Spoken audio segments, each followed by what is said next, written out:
جہاں ضرورت پڑتی ہے اس بات کی کہ دے دینے کے نتائج تو میں بھی جانتا تھا، سب جانتے تھے، لے لینے کے موافق کیے گئے، دے دینے سے کیا نتیجہ مرتب ہوتا ہے یہ صرف خدا کی رہنمائی بتا سکتی ہے۔ اس نے یہ چیز بتا دی کہ یاد رکھیے وَيُؤْتِ الْمَالَ لِيَتَزَكَّىٰ، مال لے لینے سے تمہارے جسم کی پرورش ہو جاتی ہے، تم بھی جانتے ہو، بچہ بھی جانتا ہے، دیوانہ بھی جانتا ہے اس چیز سے۔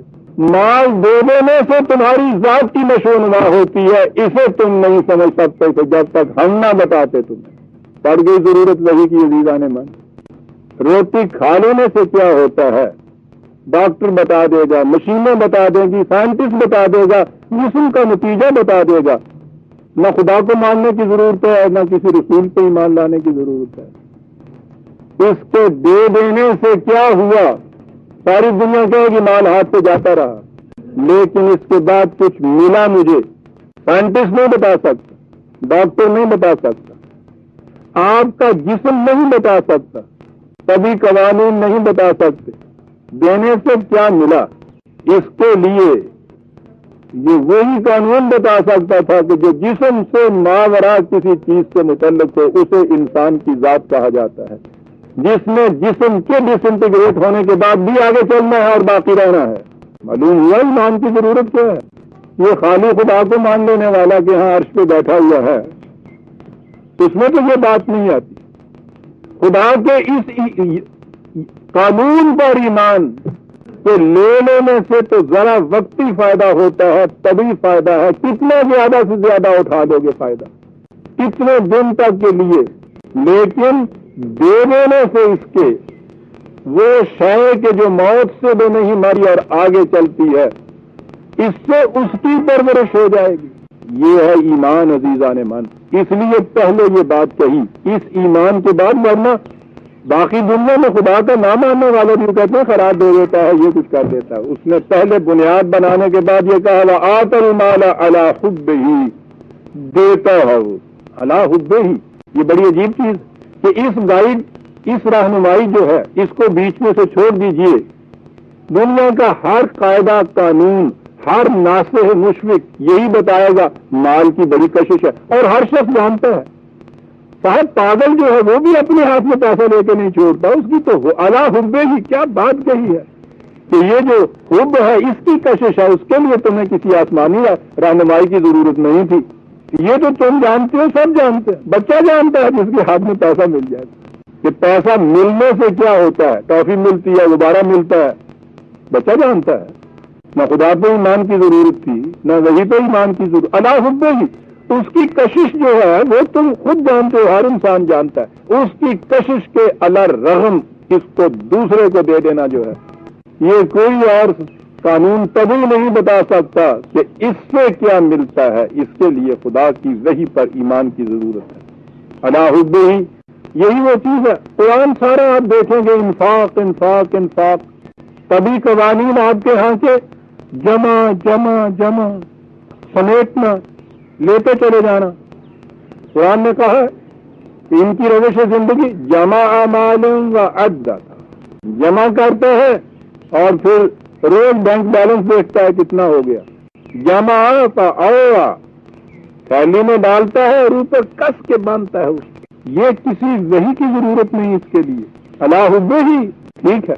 اور اس کے برعکس قرآن لفظ استعمال کرتا ہے اس اوعى کے، یہ تو ہے نا نیچے سے تو وہ تھیلی پہلے ہی وہ سلی ہوئی ہوتی ہے، بندھی ہوئی ہوتی ہے، جو ڈالے اس میں سے نکلتا نہیں، اوپر سے ایک منہ ہوتا ہے، اس کو منہ کو ڈالنے کے لیے کھولا جاتا ہے، پھر باندھ دیا جاتا ہے۔ اور اس میں اس کے لیے لفظ انفاق استعمال کیا سارے قرآن میں، جس کا ترجمہ ہم خرچ کرنا کہتے ہیں۔ یہ خرچ کرنا نہیں ہوتا، نفع کا کہتے ہیں اس قسم کی تھیلی کو، بننی کو کہ جس کے دونوں سرے کھلے ہوں، ادھر سے ڈالتے جائیے ادھر سے نکلتا چلا جائے۔ یہ جمع ہونے کی چیز نہیں ہے۔ دولت کے تو لفظی معنی ہے گردش میں رہنے والی چیز، جو ہی اس کی گردش رکی دولت نہیں رہتی ہو۔ البتہ اس نے اس کی گردش کے لیے ایک قانون دے دیا، پہلا دولتن بین الاغنیاء منکم، گردش تو کرے لیکن اوپر کو توڑ کے نہیں نا گردش کرتی رہے۔ یہ تو سوال دوسرا آ گیا انفاق کا لفظ ہے جس کے معنی ہے دونوں سرے جس بانسری کے کھلے ہوئے. اب یہاں جمع و اوعا نہیں ہے, جمع و عددہ نہیں ہے, حاصل کرنا نہایت ضروری تاکہ یہ دوسروں کی ضروریات کے لیے آگے کھلے راستے چلتی رہے. آت المال علی حب, اسی لیے دوسری جگہ کہا 3/91 لن تنالوا البر حتی تنفقوا مما تحبون. وہی الفاظ, وہی بر ہے یہاں بھی.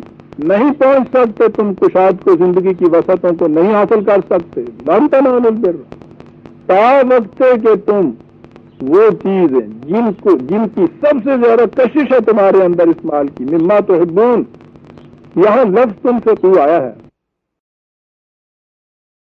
اور اس کے بعد پھر نظام ہے علی حبہ ذوی القربى. اب یہ جو چیز آئی ہے یہ نظم و نسق کے لیے ہے کہ اگر یہ چیز تم نے جب تک یہ نظام پورا نہیں آ جاتا کہ جس میں تمام افراد کی ذمہ داری پرورش کی, صلاحیتوں کی نشو و نما کی آپ کے نظام کے ماتحت ہو جاتی ہے, اجتماعی نظم و نسق کے تابع ہوتی ہے, اس وقت تک کے لیے یہ حکام یہ ہے انفرادی طور پر اس کو شروع کر دو. ذوی القربى یوں تو معنی اس کے ہوتے ہیں رشتہ دار, لیکن لفظوں کو دیکھیے تو اس کے معنی اطلاع کرو اپنے ارد گرد, اپنے گھر کی دیوار دائیں اور بائیں کی یوں صبح اٹھ کے گرا دیجئے, ادھر اور ادھر کے 3 گھر ایک گھر بن گیا نا, یہ ہو گئے ذوی القربى کے اندر آ گئے. یہ نظم و نسق کے لیے ہے, انفرادی طور پر یوں اس کو شروع کیا, پھر اس کے بعد آگے نگاہ بڑھائی. والیتامی, معاشرے میں جو تنہا رہ گئے ہوں, یہاں ذوی القربى ہے کہ وہ تمہارے قریب ہیں, یہ تنہا نہیں ہے. پھر وہ آگے دیکھو کہ جس کے قریب بھی کوئی نہیں ہے اس کے قریبی بن جاؤ, یتیم نہ رہے.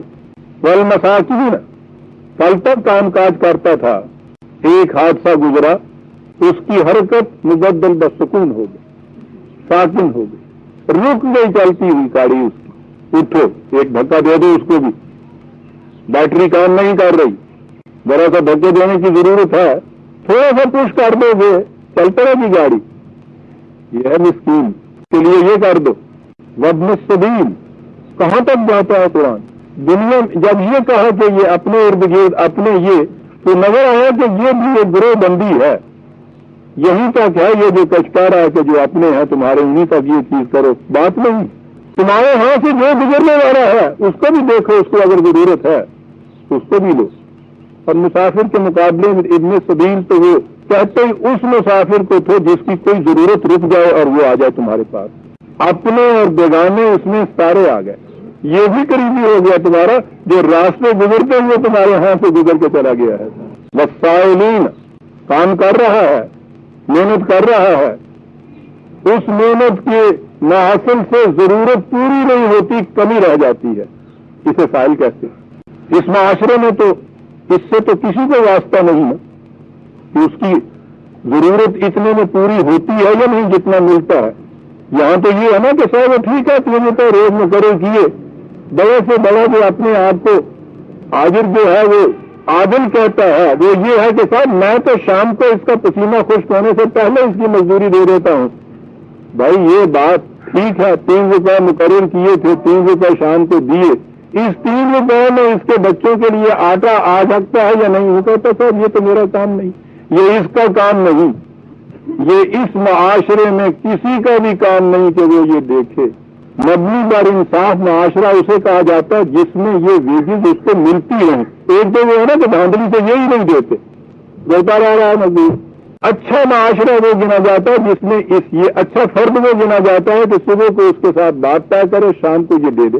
اچھا معاشرہ وہ جس میں یہ کچھ جو ہے مل جائے. یہ جو دیا جاتا ہے اس سے اس کی ضروریات پوری ہو رہی ہیں یا نہیں. آج کے کسی معاشرے میں یہ بات اپنے ذمہ نہیں لی. یہ قرآن نے پہلے بات یہ بات بتائی. یہ سائل کے معنی ہمارے یہاں تو بیکاری ہو گیا ہے نا, سوال کرنے والا, یہ بنیادی معنی اس کے نہیں ہے. اس کے معنی ہے کہ جس کی ضرورت پوری نہ ہوتی رہو, احتیاج باقی رہ جائے, جس نے بر حاصل کرنی ہے اس کا فریضہ یہ ہو جاتا ہے یہ دیکھے کہ جو میں نے اس سے مقرر کیا تھا وہ میں نے دیا. قرآن نے کہا ہے